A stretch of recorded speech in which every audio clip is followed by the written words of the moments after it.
রহিম। আসসালামু আলাইকুম ভিউয়ার্স, লুপার রান্নাঘর ইউটিউব চ্যানেল থেকে আপনাদের স্বাগতম। যারা নতুন ভিউয়ার্স তারা আমার চ্যানেলটিকে সাবস্ক্রাইব করবেন, আর যারা সাবস্ক্রাইব করেছেন তাদেরকে অনেক অনেক ধন্যবাদ।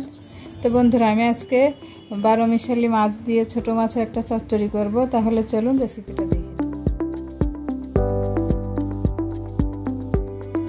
তো বন্ধুরা, আমি এখানে 10-11 রকম ছোট মাছ নিয়ে নিয়েছি। সব মাছগুলো একসঙ্গে করে আমি চচ্চড়ি করব। এখানে নিয়েছি কিছুটা পেঁয়াজ কুচি করে, কাঁচামরিচ কুচি, এখানে আছে জিরা ধনিয়া, এখানে লবণ, এখানে হলুদ, আর আমি এখানে 2টা টমেটো কেটে নিয়েছি, আর দিব ছোট বাটির 1 বাটি পেঁয়াজ বাটা। এখন এই সব উপকরণগুলো আমি একসঙ্গে মেখে নিব খুব ভালোভাবে।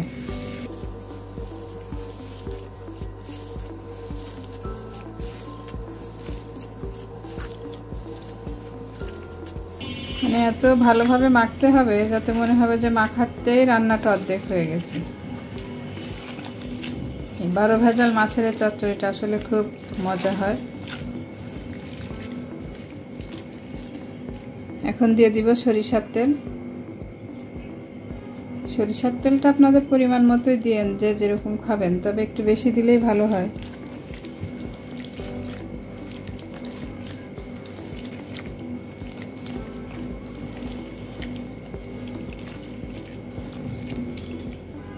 তো মাখা হয়ে গেছে, এই পর্যায়ে আমি দিয়ে দিব মাছগুলি।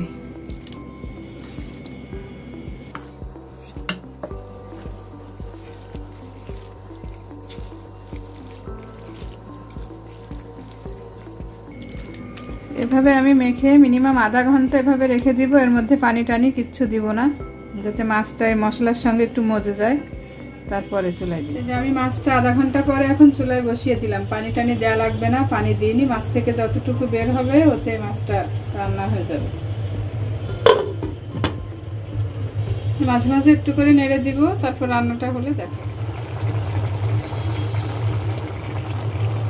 তো বন্ধুরা, আমার মাছ চচ্চড়িটা রান্না শেষ, আমি এখন নামিয়ে ফেলবো। বন্ধুরা, আমার মাছ চচ্চড়িটা হয়ে গেছে, আমি নামিয়ে ফেলেছি, পরিবেশন করে দিয়েছি। তো সবাই এরকম মজার মজার রেসিপি পেতে আমার চ্যানেলটিকে সাবস্ক্রাইব করবেন, পাশে থাকবেন। সবাই ভালো থাকবেন। আল্লাহ হাফেজ।